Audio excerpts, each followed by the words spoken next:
Hola, bienvenidos al canal de la LEF. Mi nombre es Sebastián Pérez Marulanda y es un enorme gusto saludarlos. Me alegra mucho que estén en este momento con nosotros para poder reflexionar en torno a una serie de temas.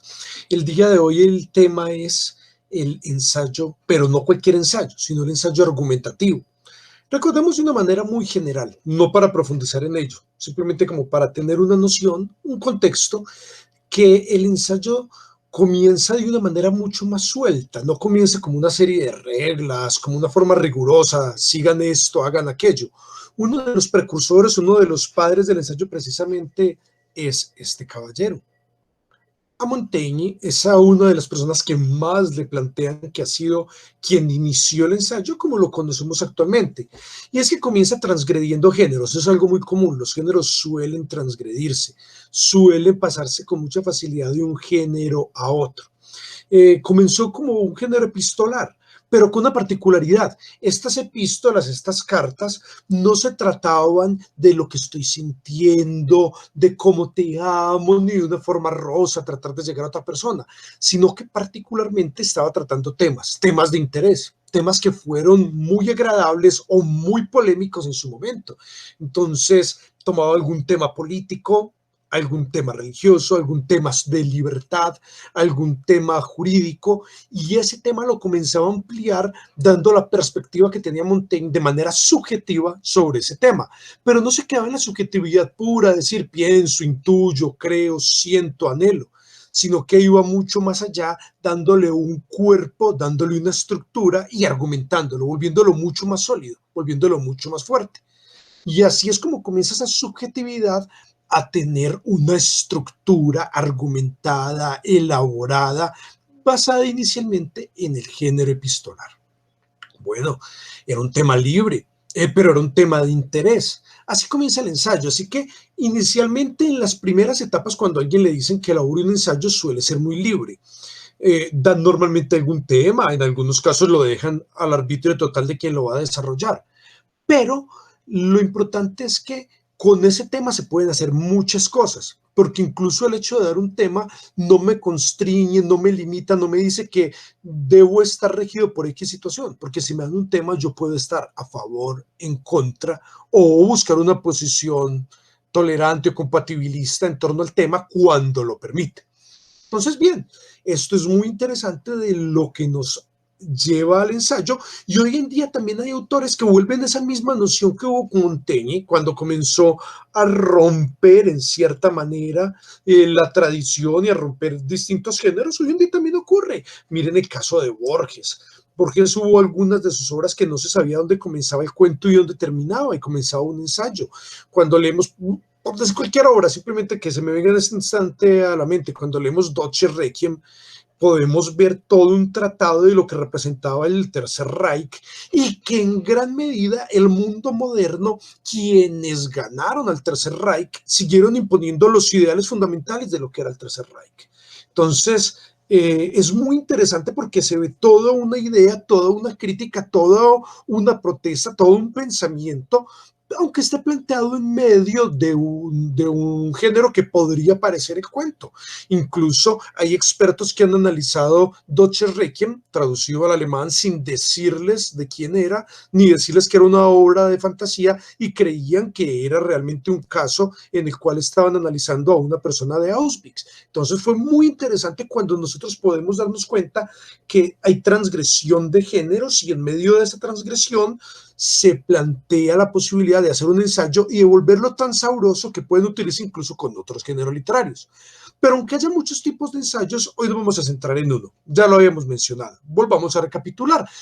Hay muchos tipos de ensayo, hay algunos que son digresivos, algunos que son científicos, algunos que son más filosóficos, pero hay un ensayo particularmente importante que, sin importar el área del conocimiento en el que la persona se encuentre, en casi todo momento lo están buscando, desde el colegio, desde las distintas áreas del conocimiento en cualquier carrera universitaria, y es el ensayo argumentativo.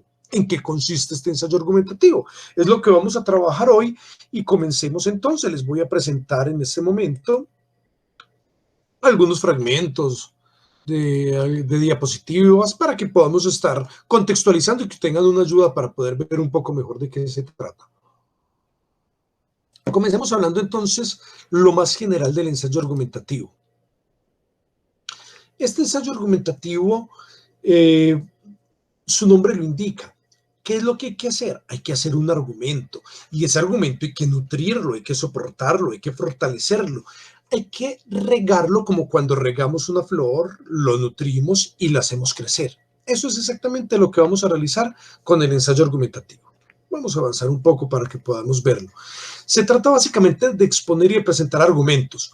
A veces puede ser un único argumento, en otras ocasiones pueden ser multitud de argumentos. Y cuando es un único argumento, no nos tenemos que limitar a decir, es que estrictamente este es el argumento. No. Puede ser muy fluido y muy natural que las premisas terminen siendo argumentos y que la conclusión de dicha premisa, de dicho argumento, sea la premisa que necesitamos. Vamos a profundizar un poco esto. Entonces se trata básicamente de exponer y de presentar argumentos. Cuando presentamos un argumento, que a veces lo decimos como un silogismo, como un argumento deductivo muy corto, muy breve, muy sencillo, lo vamos a elaborar, ampliar y vamos a detenernos en él. Si no conocen qué es un argumento, cómo se hace un argumento, también les vamos a sugerir algunos videos en los cuales van a poder encontrar qué es un argumento y cómo hacerlo. Tengo algunos videos estrictamente de argumentación, argumentación 2 y argumentación 3, se tratan de cómo hacer un argumento. Los últimos 15 minutos de argumentación 2 decimos cómo se hace y se profundiza en argumentación 3. Lo pueden encontrar en este mismo canal y vamos a hacer algunos videos mucho más concretos en torno a cómo hacer un argumento, y hoy les voy a decir lo más general, para que tengamos una noción, que no nos vayamos en el aire. La idea es plantear un argumento sencillo, y ese argumento sencillo se va a desarrollar a lo largo del trabajo. Ahora, para hacer un argumento hay algunas reglas. El argumento usualmente tiene un material que prueba, que da evidencia, es un material que justifica, que me explica el porqué de algo, que son las premisas, y lo que yo quiero defender, que es la conclusión. Bien. Para poder hacer eso es más importante que tener una mente brillante, la disciplina y el trabajo. Es muy frecuente que las personas en todo el mundo, aunque se ve de una manera mucho más dramática en Latinoamérica, esperen que en el último instante llegue la musa y los toque, que llegue la musa del cielo y que aparezca Calipso, o que aparezca alguna de las musas especiales y maravillosas de las artes, y que los toquen, y que cuando los toquen comiencen de manera inmediata y espontánea a sacar todo lo que tienen en su interior. Usualmente pasa en la misma noche en la que deben presentar el trabajo. Si deben presentar el trabajo X día, en esa noche esperan a que les llegue la musa a última hora. Y peor, algunos esperen que esa musa llegue bajo los efectos del alcohol o algo por el estilo. Mucho más importante que tener una mente brillante es tener disciplina y es tener trabajo. Así podemos hacer argumentos mucho más rigurosos. No se trata de un momento de iluminación especial, no se trata de una musa sobrenatural. Es un proceso en el que no cabe el afán, sino la reflexión y la revisión. Es un proceso en el que tiene que haber varias partes. Una parte inicial es precisamente la de comenzar a pensar, a hacer toda la estructura. Previamente hay que planear. Antes de escribir, hay que planear. Esto es fundamental. Después de planear y de tener toda la planeación, podemos pasar a realizar un borrador. Y por último, las revisiones para convertirlo en un producto final. Estoy hablando de quien está comenzando a hacer un ensayo. Hay personas que son expertas y que han trabajado en metodología de la investigación por muchísimo tiempo y ya se pueden saltar algunos pasos y ya no tienen que hacer toda una estructuración inicial, aunque otros son tan metódicos que prefieren siempre llevar la estructura. Cuando se trata de mis estudiantes, les recomiendo siempre hacer primero el borrador. Si este video lo estás viendo porque eres uno de mis estudiantes, es muy importante que antes de presentar un ensayo realices el borrador y que lo anexes al ensayo, que yo pueda ver que lo planeaste, que hiciste toda esa etapa de planeación previa de estructura, luego sale el borrador y se pule. Entonces la estructura es necesaria, la planeación. Entre más ensayos se elaboren, pues más se irá puliendo esa capacidad para planear, para ejecutar, para pulirlos.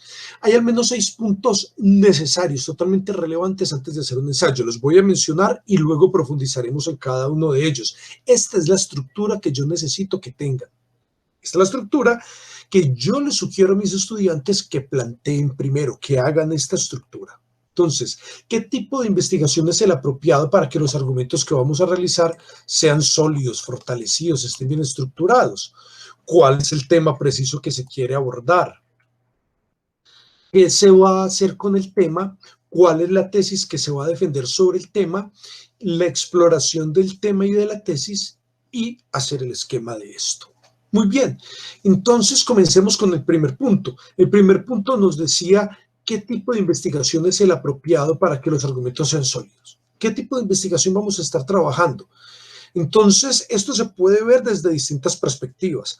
Hay distintas formas metodológicas de acercarse al ensayo. Una de las formas de verlo es darnos cuenta si el ensayo lo vamos a estar realizando con un tipo de precepto inductivo o deductivo. Entonces, esto es importante.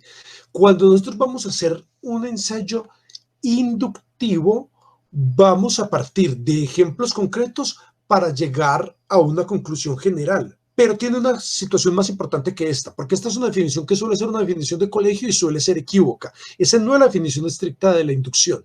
La inducción me va a llevar a una conclusión probable. Eso es lo más importante para reconocer. La inducción me va a llevar a una conclusión altamente probable, pero no necesaria. Mientras que el argumento deductivo o cuando hago un ensayo de tipo deductivo, me va a llevar a una conclusión que es necesaria y que por lo general parte de elementos mucho más elaborados y más amplios para llegar a particularidades. Esa es una forma en la cual podemos ver el tipo de ensayo que vamos a trabajar. Otra forma, hay distintos tipos de investigación. Tenemos investigación de punta. Ese es el tipo de investigación que se exige cuando estamos haciendo un ensayo de posgrado o un artículo en el cual vamos a hacer una revisión de algo que hemos estado investigando, por ejemplo, en laboratorio o algo por el estilo, mientras que en nivel de pregrado o de colegio, dependiendo de dónde estás escuchando este video, solo se va a exigir un tipo de investigación mucho más básica. Entonces, va a ser una investigación de naturaleza formativa. Lo que se está exigiendo es que revises una bibliografía sobre un tema y tomes un punto de vista. Por ejemplo, si estás en Estados Unidos y debes realizar un tipo particular de examen que se realiza allí en torno al ensayo argumentativo, te van a plantear 2 textos sobre un tema, cada uno con una postura diferente, y tú debes tomar una de esas 2 posturas y asumir la que consideres que es la apropiada y hacer un ensayo refutando la otra postura y argumentando a favor de la que consideras correcta. Entonces, dependiendo de dónde estés, si es un pregrado, si es un colegio o algo por el estilo, o simplemente lo realizas por placer, inicialmente se está buscando un ensayo formativo en donde vamos a estar nosotros pensando cómo voy a estructurar una idea, cómo voy a llevarle, cómo voy a plantearles un argumento a los demás y no llegando a producir nuevos saberes. Entonces, no es una revisión empírica, sino solo bibliográfica, no tienes que estar en el laboratorio, sino que vas a revisar bibliografía, pero si es de posgrado o si es un paper para una revista, si se espera que haya algún otro tipo de fundamento, no solo revisión. También hay papers de revisión, pero en ese caso deben tener un nivel de profundidad apropiado para el tipo de revista o para el tipo de trabajo que estás haciendo. Entonces, usualmente es una investigación de base, no de punta. Si eres un estudiante de pregrado, si estás en el colegio, esto es lo que se está esperando de ti, que tengas una investigación de base y no de punta, no que estés esperando llegar a conocimientos profundos y elaborados que nadie ha tenido hasta el momento. Naturalmente, la originalidad y la propiedad de un ensayo puede radicar precisamente en que no sea solo decir una serie de citas, no limitarnos a hacer una reconstrucción exegética, porque eso es lo que hacen muchas personas. Hoy en día hay herramientas que te ayudan a eso, por decir algo muy sencillo, Wikiquote, y cuando tú llegas a este tipo de herramientas, como Wikiquote, simplemente lo que vas a hacer es buscar citas sobre un tema y crees que hiciste un ensayo cuando lo único que has hecho es cortar y pegar una cantidad de citas que no dicen nada. Simplemente es copy and paste. Esto no tiene sentido.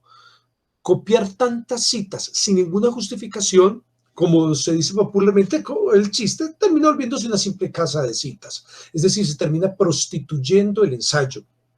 El ensayo no va a decir nada, no va a mostrar tu opinión, no va a mostrar qué piensas, no va a justificar nada.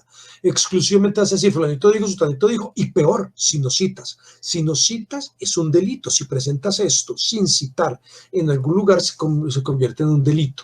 Entonces, es importante apoyarse en fuentes clásicas, profundizar, formarse, comprender los conceptos, pero que lo mejor de todo, que puedas hacer algo, que puedas tomar una postura, que puedas arriesgarte a hacer algún planteamiento, que tú puedas tener alguna pregunta y arriesgarte desarrollándola, hacer una pesquisa de detalles con gran sentido.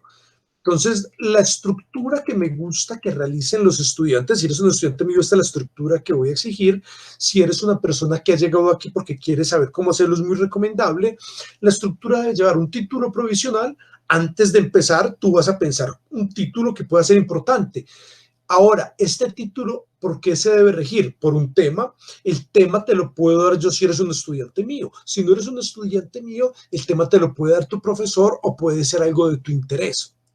Un tema particular, si les dicen de manera amplia que busquen cualquier tema, revisa un tema que pueda tener información interesante, información nueva, información que valga la pena. Hay cientos de buscadores académicos, vamos a decir uno muy sencillo, Google Scholar, y ahora justo en los momentos en los cuales se dio la pandemia, muchos de estos buscadores que antes tenían costo están libres, están abiertos y cualquiera puede hacer uso de ellos. Aprovechemos estos buscadores académicos que algunos funcionan como si fueran una base de datos, te van a decir títulos sobre este tema y en otros vas a encontrar los artículos libres y abiertos para que puedas leerlos.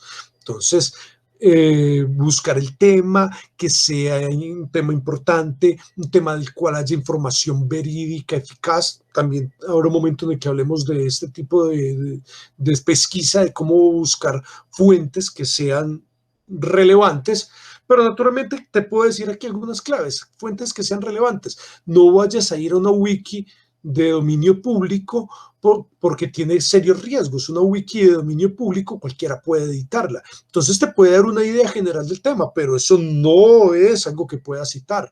Si estás tú hablando de un ensayo que tenga algún tipo de trascendencia, tampoco vas a hacer lo que usualmente solía realizarse cuando comenzaban a hacer los ensayos, que era buscar en un diccionario para dar la definición. No, hay definiciones mucho más especializadas y mucho más técnicas que un diccionario. Un diccionario solo te va a dar un número elevado de entradas y una definición básica, pero eso no es el fundamento para que puedas decir que en un ensayo argumentativo te vas a basar solo en una definición de diccionario. Se requiere mucho más que eso, una información mucho más profunda, un tema, tener el propósito que vas a estar narrando aquí, es decir, ¿qué es lo que tú quieres hacer con esto?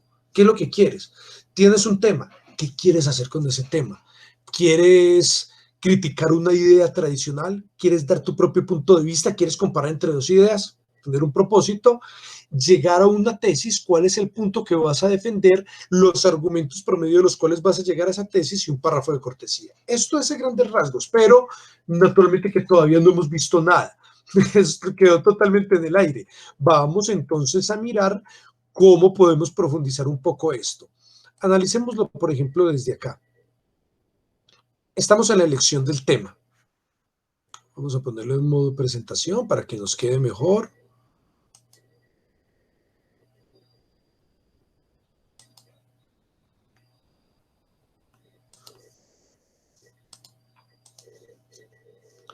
Bien.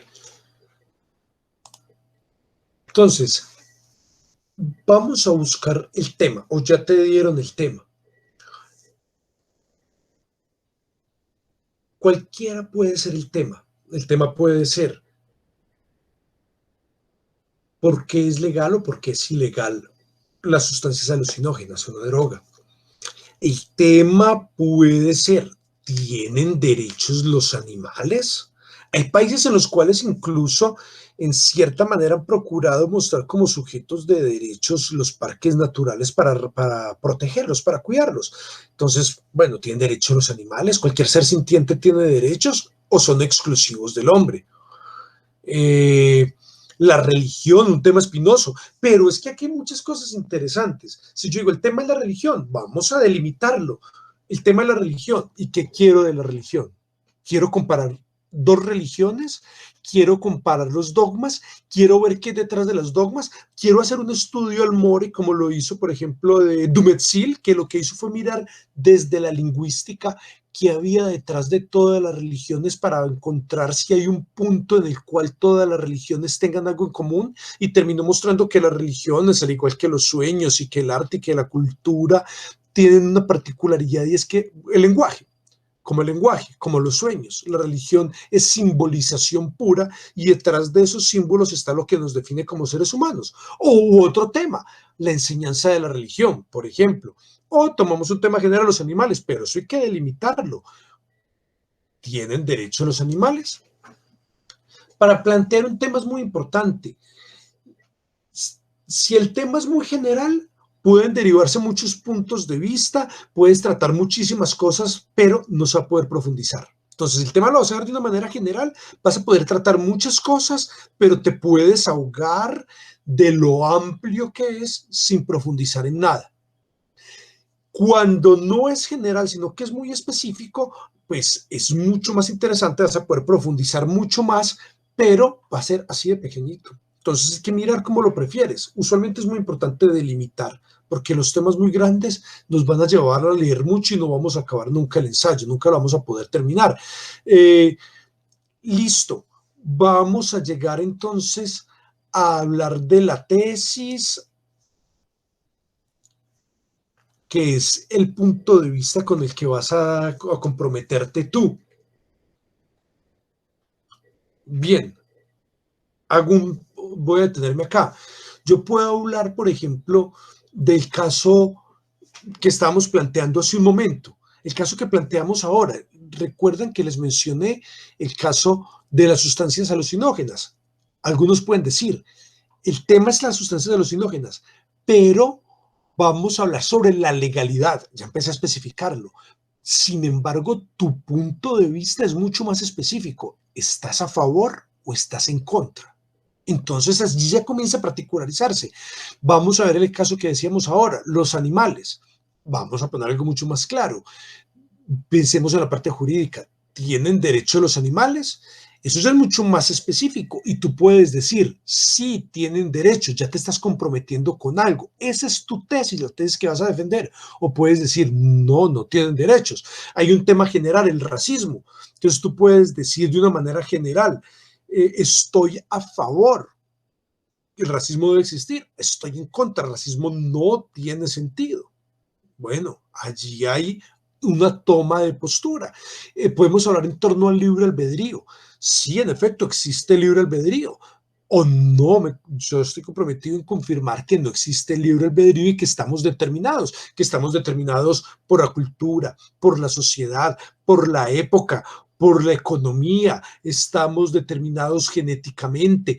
¿Qué nos determina? O verdaderamente libertad, o incluso puedo encontrar un punto de vista compatibilista en el que digo, hay libertad, pero solo en tales contextos, sí o no. Bueno, Allí ya tenemos unas ideas en torno a esto de la libertad.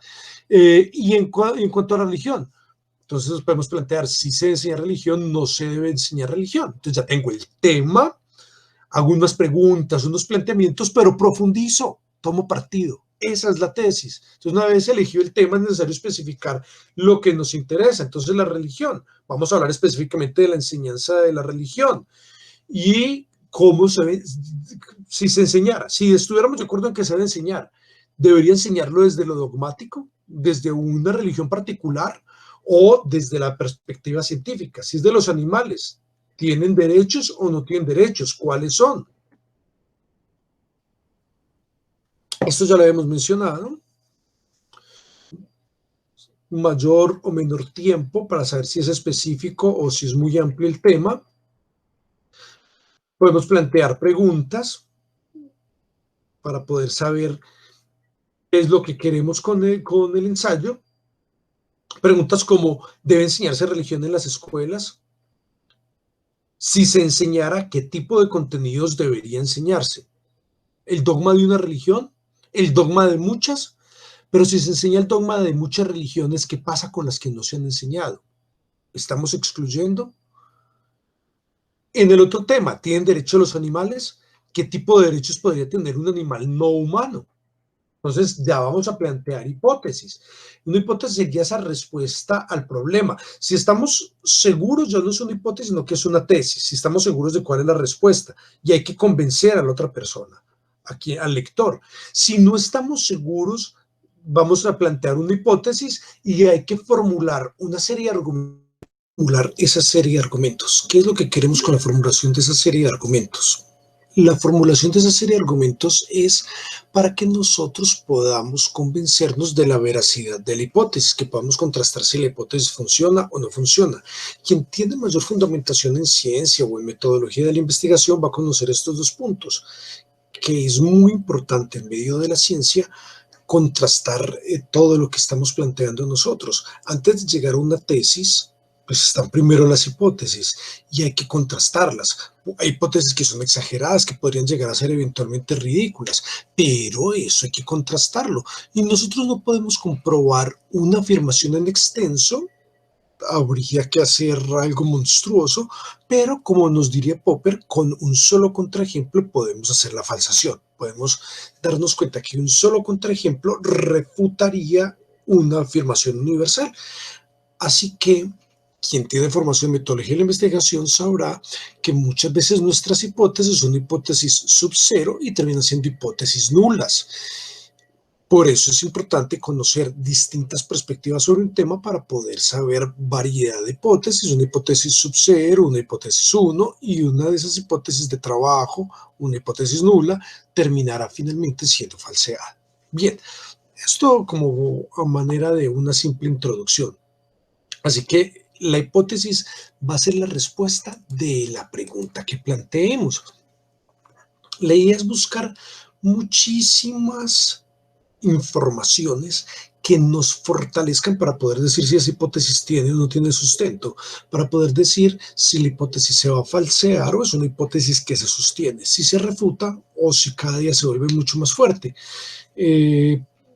Cuando vamos a hablar del caso, de los casos que planteamos inicialmente, podemos sacar una lista de ideas que nos fortalezcan fuertemente lo que estamos diciendo nosotros, que nos fortalezcan fuertemente si se debe enseñar, por ejemplo, o no se debe enseñar religión en una escuela, si se enseña cómo es, qué argumentos habría para decir que debe ser dogmático o que debería ser de otra forma, por ejemplo, de alguna manera científica. Podríamos decir los animales sintientes, por tener sistema nervioso central, deberían tener algún tipo de privilegios, dado que cualquier forma de maltrato que hagamos con ellos lo pueden percibir, lo pueden sentir, etcétera. Si vamos a profundizar un poco. Entonces, si hablamos de religión, de enseñar religión, hay un problema muy grande. Si optáramos por hacerlo de manera dogmática, siempre estamos limitados a una o a algunas religiones. No tendríamos suficiente material como para poder hablar del número de religiones que hay en el mundo. Por ejemplo, hablaríamos de las 7 religiones reveladas, pero esto seguiría dejando a un lado minorías religiosas. Y si esas minorías religiosas son minorías que respetan los derechos humanos, tienen una doctrina que no va en contra de los derechos humanos, sino que son coherentes, que son respetuosas, etcétera. Incluso si el país tiene una religión oficial, podría dejar a un lado todas las demás religiones. Eso precisamente, por ejemplo, en Estados Unidos con la segunda enmienda queda claro en Establishment Clause Providing the Promotion of One Religion, dado que no se puede promover una única religión, es importante hacer que las minorías religiosas tengan especial importancia. Si se cree la libertad religiosa, que yo creo o soy libre de no creer, y si creo puedo elegir en qué creer, entonces en ese orden de ideas tendríamos una forma de dejar a un lado ciertas doctrinas como si fueran muy pequeñas cuando estamos haciendo de manera dogmática. Una consecuencia necesaria es que no se podría hacer proselitismo religioso en las aulas, en una entidad pública particularmente en las aulas, porque se estaría excluyendo a todas las demás religiones.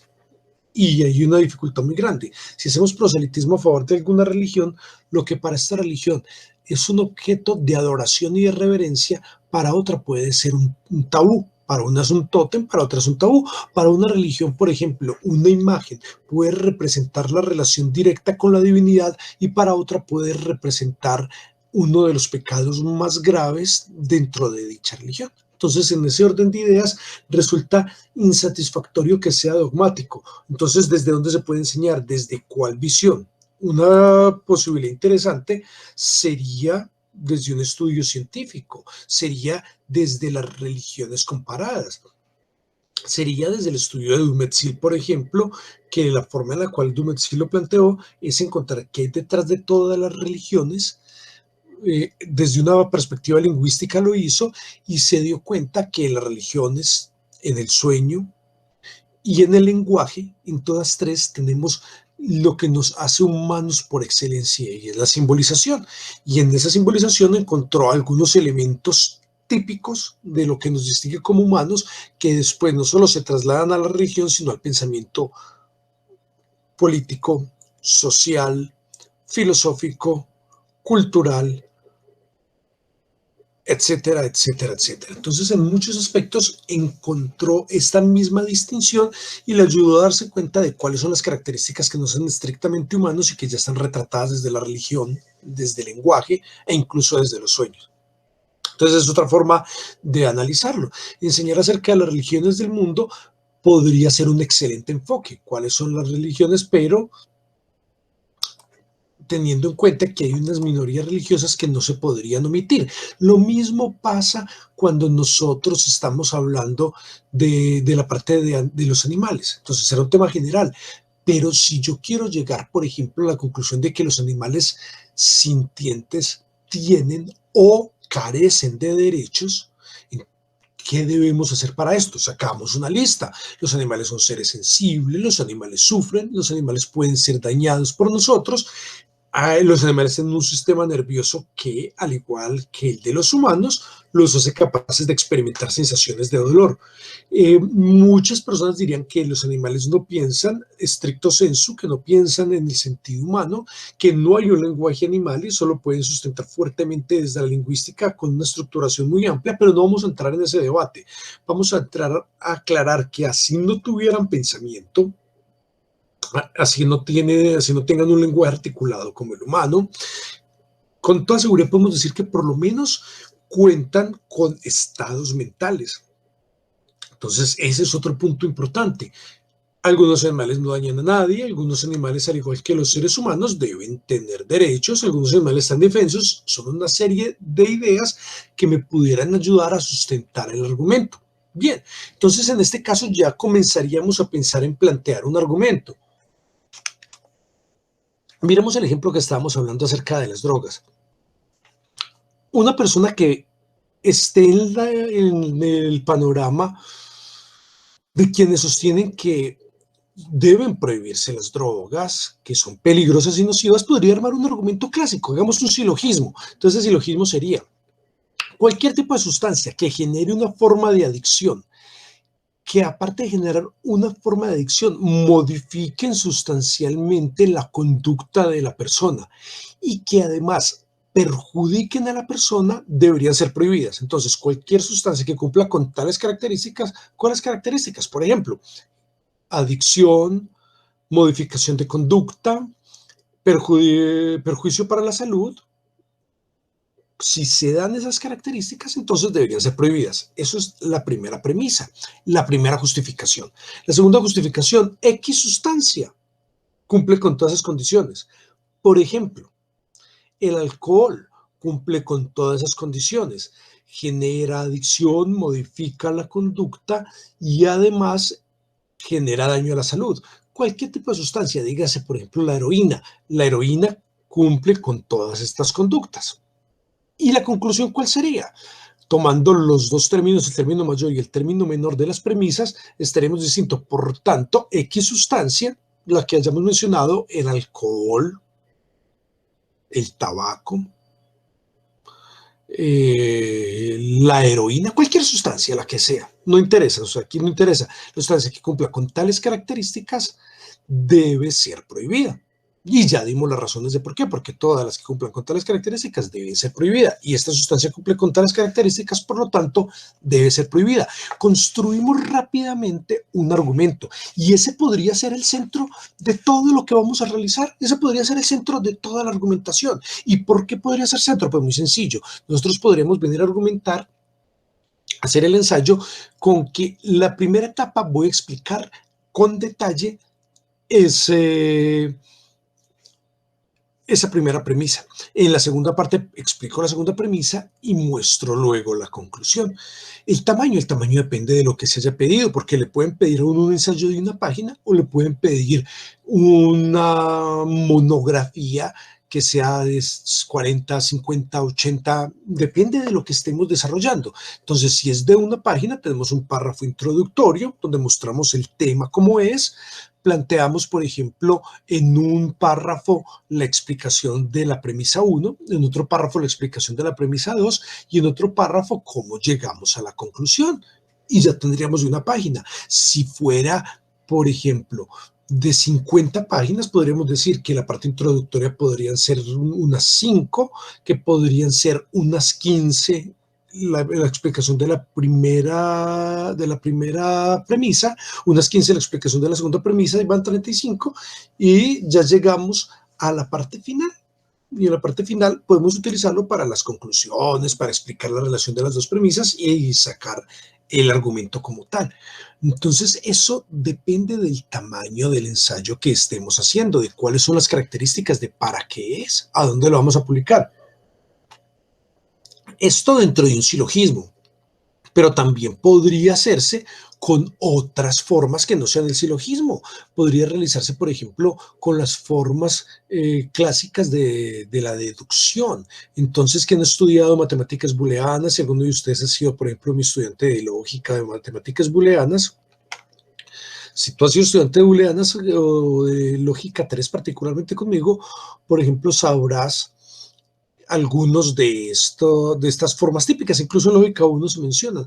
Tenemos con las reglas de inferencia el modus ponens, el modus tollens, el silogismo disyuntivo, el silogismo hipotético, y podemos sacar un modus tollens muy sencillo. ¿Cómo podríamos hacer un modus tollens muy sencillo para el que esté a favor de la legalización de las drogas? Entonces podría decir esa persona, las sustancias legales se venden de manera estandarizada, regulada, limitada, según edades, según prescripción, etcétera, para evitar abusos. Esa puede ser la primera tesis, la primera premisa, que las sustancias legales se venden de forma estandarizada, de forma regulada, para evitar abusos.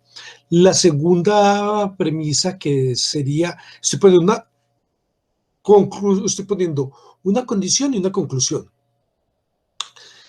Las sustancias legales se venden de manera estandarizada, ¿para qué? Para evitar abusos. Si la sustancia que se vende de manera estandarizada, si se vende de manera estandarizada, ¿es para qué? Para evitar abusos, para que llegue solamente a quien la requiere. Segunda premisa, que sería el incumplimiento de la condición. Las drogas ilícitas no son reguladas, no son estandarizadas, no se venden bajo fórmula, no se prescriben. Como son ilegales, no tienen un público específico al cual se vendan en un lugar determinado. Entonces, las drogas ilícitas no son reguladas, por lo tanto, la venta de drogas ilícitas nos va a llevar a abusos. Si se da X, se da A. No se da X, por lo tanto, no se da A. Si la sustancia es legal, entonces se va a vender de forma estandarizada. Pero como la sustancia no es legal, entonces no se va a vender de manera estandarizada, va a llevar a abusos, va a haber una mafia detrás de esto, va a haber personas haciendo todo tipo de actos ilícitos detrás de ellos, le va a llegar a niños, no se va a vender en lugares específicos para cierto público estrictamente, por lo tanto va a ser un caos social. Y de allí la necesidad, según esta perspectiva, según esta postura, de que se legalice para que solamente en ciertas condiciones reguladas, muy rigurosas, se pueda vender y se acabarían de este modo el tráfico, porque no habría sentido en traficar algo que sea legal. Bien, aquí vimos dos perspectivas, vimos la perspectiva del que está a favor, la perspectiva del que está en contra y se hace un argumento y así se hace el ensayo sería sencillamente aclaro la premisa 1, aclaro la premisa 2 y llego a la conclusión y ya está. Y hay muchas cosas interesantes que podemos hacer nosotros con el ensayo. Podremos hacer una cantidad de cosas variadas para poder lograrlo. Vamos a regresar, retornemos a donde estábamos y miramos. Recuerden que en la estructura que estábamos planeando, que en la que les planteábamos, teníamos ¿qué tipo de investigación es el apropiado? Perfecto.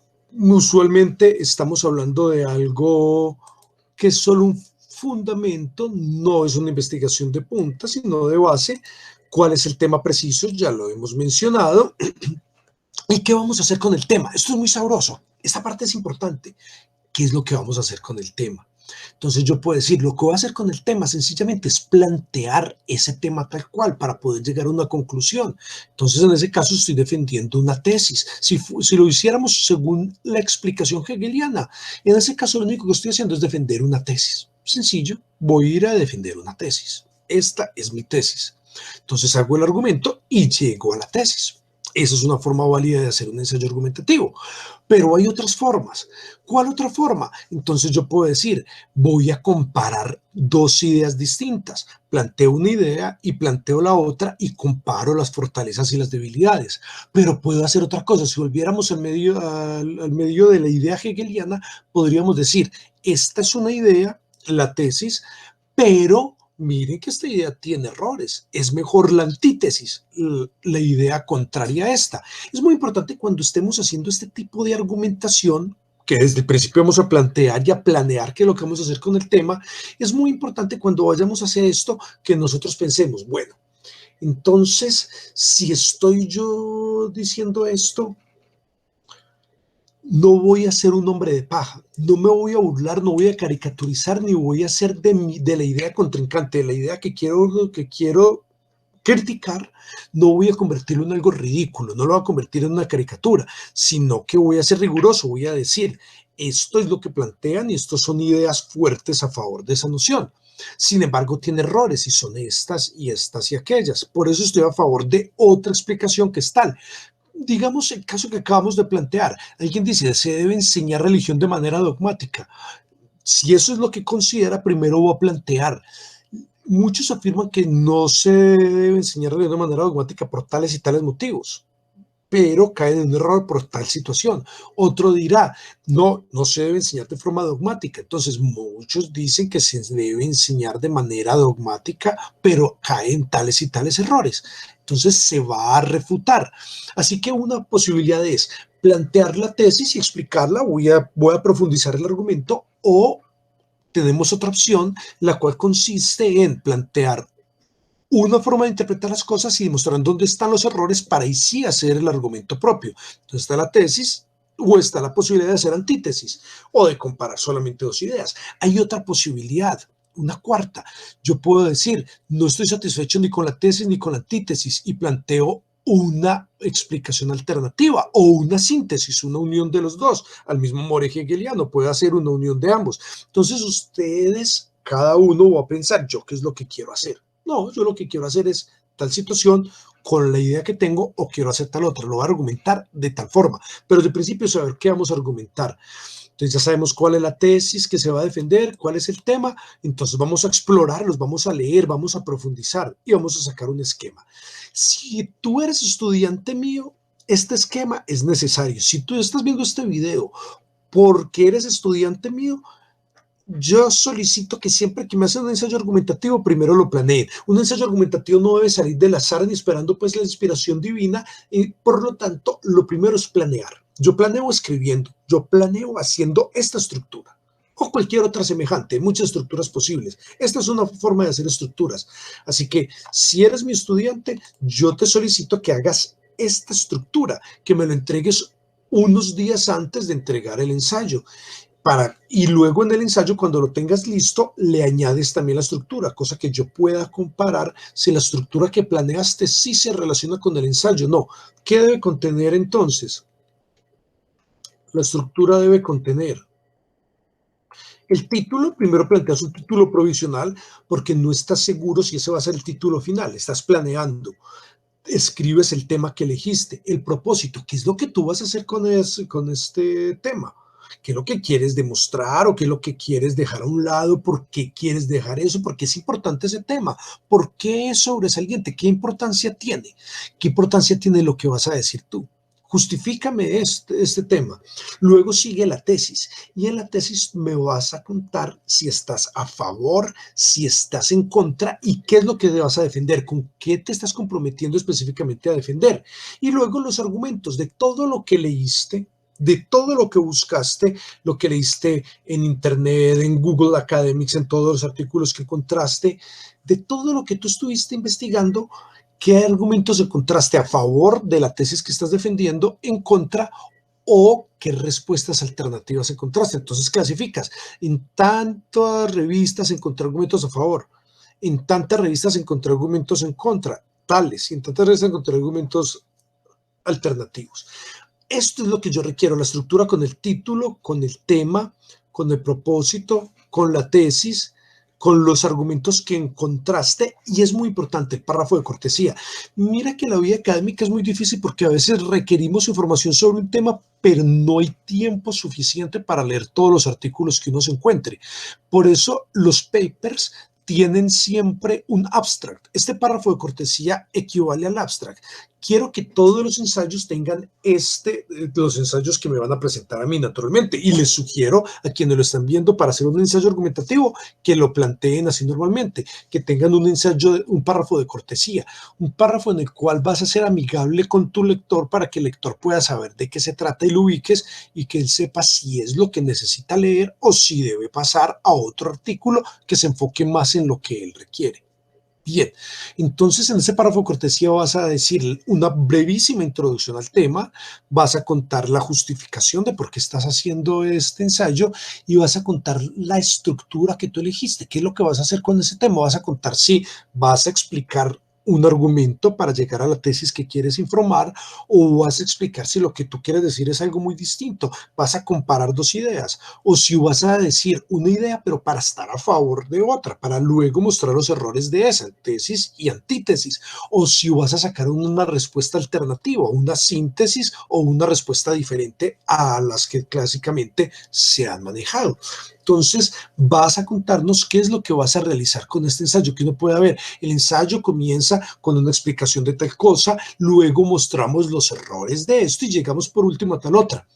Por lo general los ensayos se escriben en tercera persona de forma impersonal. Se hace esto, se hace aquello, o se escribe en primera y plural. Nosotros esto, nosotros aquello. Eso suele ser lo que tiene este ensayo. Son las partes que usualmente tiene el ensayo. Miremos de manera muy rápida cómo haríamos un argumento solo para recordar, pero te recomiendo los videos en donde lo decimos de una manera muchísimo más amplia. Solo como para recordar, miremos algunos puntos de cómo hacer un argumento de tipo silogismo. Los argumentos que los hacemos de manera deductiva, esos argumentos pues ya los tienes planteados también desde las leyes de inferencia y todo lo demás, y ya sabes cómo hacer un argumento de naturaleza deductiva.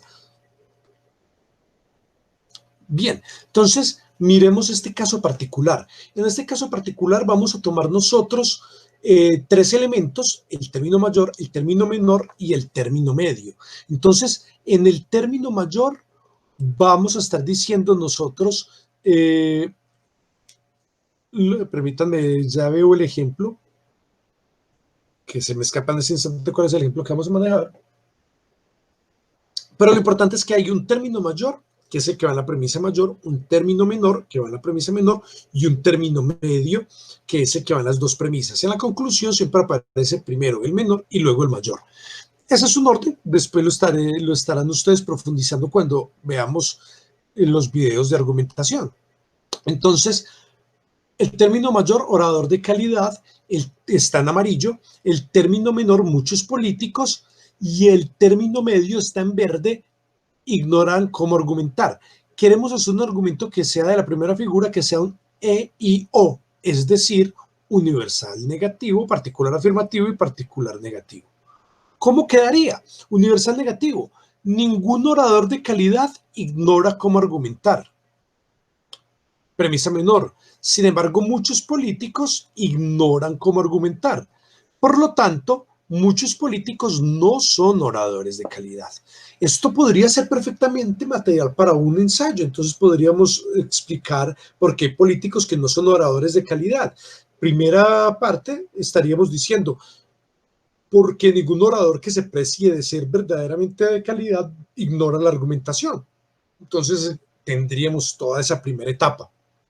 Explicar por qué los oradores de calidad no ignoran cómo argumentar. Si es de una página, hago el párrafo de cortesía. Recuerda que si eres mi estudiante, el mismo párrafo de cortesía que planeas en la estructura es el mismo con el que vas a comenzar el ensayo cuando ya lo tengas listo. Entonces ese párrafo de cortesía es una introducción, vas a contar cómo argumentas y después de eso comienzas. El segundo párrafo podría ser el de la premisa 1, explicar por qué ningún orador de calidad ignora cómo argumenta. El párrafo 2, explicarías por qué muchos políticos, en qué caso se ve, ignoran cómo se argumenta. Y el párrafo 3, corrijo. Y el párrafo final sería llegar a la conclusión, que por lo tanto muchos políticos no son oradores de calidad. Bien, este tipo de cuestiones son las que tenemos que tener nosotras presentes para poder realizar lo que queremos en últimas, que es un ensayo argumentativo. Eso es a donde queremos llegar, que este ensayo argumentativo sea fuerte, sea firme, esté bien estructurado, es hacer un argumento y ampliarlo. Ahora, puedes empezar a jugar con muchas otras cosas, como comparar dos ideas. Eso es mucho más elaborado. Si solamente planteas un argumento, es un paso inicial. Estás empezando a hacer ensayos argumentativos. Pero si eres capaz de comparar varios ensayos, varios puntos de vista en medio de argumentos, varios argumentos, pues va a ser mucho más elaborado. Así que es una invitación a que pienses cómo armar tus propios argumentos. Si tienes dudas, que seguramente pueden haber surgido dudas en torno a cómo se arman argumentos, también podrás ver los videos de cómo se hacen los argumentos y vas a hacer un ensayo mucho más fuerte y mucho más elaborado. Así es lo que vamos a estar realizando grosso modo y muchísimas gracias por haber visto. Recuerda suscribirte para que puedas saber de nuevos videos acerca de nuevos temas. Mil felicidades, ha sido un enorme gusto estar con cada uno de ustedes. Un abrazo enorme y les deseo lo mejor. Así que solo un detalle antes de cerrar. Recuerda que el ensayo debe tener unas partes. Debes tener una introducción, Recapitulemos una introducción en donde vas a presentar el tema, vas a empezar a acercarnos a qué compromiso vas a asumir tú, cuál es la tesis que vas a manejar, vas a empezar a acercarnos a esta idea, luego comienza la argumentación, que es el grueso, es el cuerpo del ensayo, en donde vas a presentar tu argumento, pero vas a destriparlo, vas a analizarlo, a estructurarlo. Hay muchas razones de cada una de las premisas. Y por último, vas a llegar a la conclusión. La conclusión no siempre tiene que ser la tesis, no de manera necesaria, porque si tú lo vas a hacer de manera inductiva, es muy probable que la tesis aparezca inicialmente y luego vas a dar muchos argumentos de por qué con altísima probabilidad esa tesis se sigue de lo que tú vas a afirmar. Mientras que si es de naturaleza deductiva es muy probable que la tesis esté al final. Sin embargo, no tiene que coincidir necesariamente con la conclusión. La conclusión del argumento, sí, pero no la conclusión del ensayo, porque la conclusión del ensayo puede ser de distintas maneras. Vas a recapitular, por ejemplo, las ideas principales. Vas a recordar, estos son los principales motivos. Puedes plantear el argumento solito. Este es el argumento. Este es el argumento que yo estoy defendiendo. De hecho, si eres estudiante mío, yo siempre les solicito a mis estudiantes que el argumento aparezca explícito o en la conclusión o en la estructura. En cualquiera de los dos casos, en la conclusión o en la estructura, puedes presentar el argumento breve, premisa 1, premisa 2, conclusión, cosa que la persona pueda recapitular. Entonces hay muchas formas de llegar a la conclusión del ensayo que no tiene que ser necesariamente la conclusión del argumento, no tiene que ser necesariamente la tesis que defiendes, sino que puede ser un recordar ideas principales, un recapitular, un volver a plantear el argumento, muchas posibilidades, más preguntas que surgen, a veces se concluye es una conclusión abierta, en donde formulamos preguntas y quedamos con muchas más ganas de saber otras cosas. Así que qué bueno que estuviste viendo este video, te deseamos lo mejor y definitivamente mil felicidades. Un enorme abrazo para ti y todos los tuyos.